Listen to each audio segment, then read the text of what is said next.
Hello guys, welcome back to my channel. I hope आप सब अच्छे होंगे। आज मैं आपके लेके आ रही हूँ क्लास 12th अर्थशास्त्र की वीएसटी बुक का फर्स्ट चैप्टर के क्वेश्चन आंसर लेके आई हूँ, जिसके फर्स्ट चैप्टर का नाम आपका परिचय है। तो स्टार्ट करते हैं।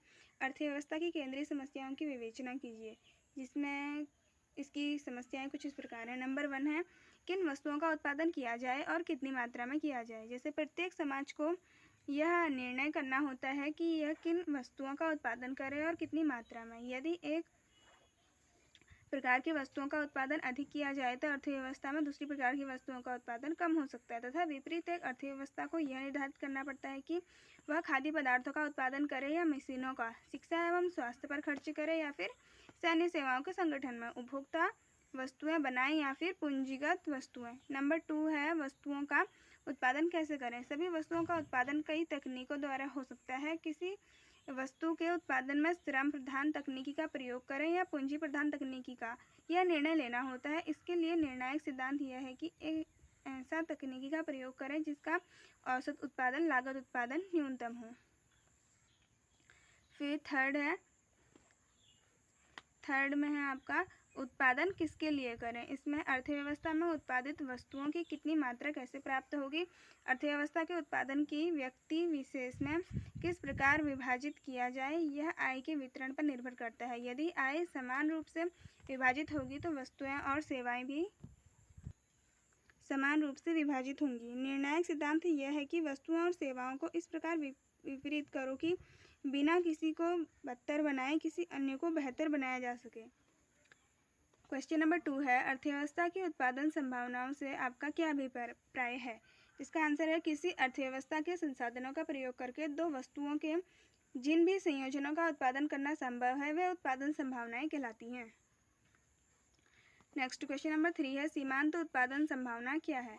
सीमांत उत्पादन संभावनाएं दो वस्तुओं के उन संयोगों को दर्शाती है जिसका उत्पादन अर्थव्यवस्था के संसाधनों का पूर्ण रूप से उपयोग करने पर किया जाता है। यह एक वस्तु की एक अतिरिक्त इकाई प्राप्त करने की अवसर लागत है।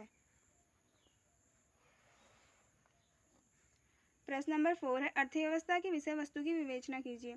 अर्थव्यवस्था की विषय वस्तु व्यापक है। जो रेविन्स के अनुसार अर्थशास्त्र एक ऐसा विज्ञान है जो दुर्लभ संसाधनों जिनके वैकल्पिक उपयोग हैं के विवेकशील प्रयोग पर केंद्रित है। अर्थशास्त्र एक विषय वस्तु है जो दुर्लभ संसाधनों के विवेकशील प्रयोग पर इस प्रकार केंद्रित है जिससे कि हमारा आर्थिक कल्याण अधिकतम हो। अर्थशास्त्र के विषय वस्तु को दो भागों में बांटा गया है। नंबर 1 है व्यष्टि अर्थशास्त्र। यह आर्थिक समस्याओं तथा आर्थिक मुद्दों का अध्ययन व्यक्तिगत उपभोक्ता या व्यक्तिगत उत्पादक या उनके छोटे से समूह को ध्यान में रखकर करता है। और नेक्स्ट है समष्टि अर्थशास्त्र। समष्टि अर्थशास्त्र संपूर्ण अर्थव्यवस्था के स्तर पर आर्थिक समस्याओं और मुद्दों का अध्ययन करता है। फिर नेक्स्ट है अर्थशास्त्र की विषय वस्तु। व्यष्टि अर्थशास्त्र, उपभोक्ता का सिद्धांत, उत्पादक व्यवहार सिद्धांत, कीमत निर्धारण और कल्याण अर्थशास्त्र। नेक्स्ट जो समष्टि बुक है इसमें आप पढ़ेंगे राष्ट्रीय आय तथा रोजगार, राजकोषीय और मौद्रिक नीति, स्फीति तथा स्फीति, सरकारी बजट और विनिमय दर और भुगतान शेष। तो ये थे आपके कुछ क्वेश्चन आंसर। उसके बाद है आपका क्वेश्चन नंबर 5, केंद्रीय योजनाबद्ध अर्थव्यवस्था तथा बाजार अर्थव्यवस्था के भेद को स्पष्ट कीजिए। अब नंबर 1 है बाजार अर्थव्यवस्था। इसमें है आपका, इस अर्थव्यवस्था में मांग और पूर्ति की शक्तियों की स्वतंत्रता अंत क्रिया का पूर्ण विवर्चन होता है।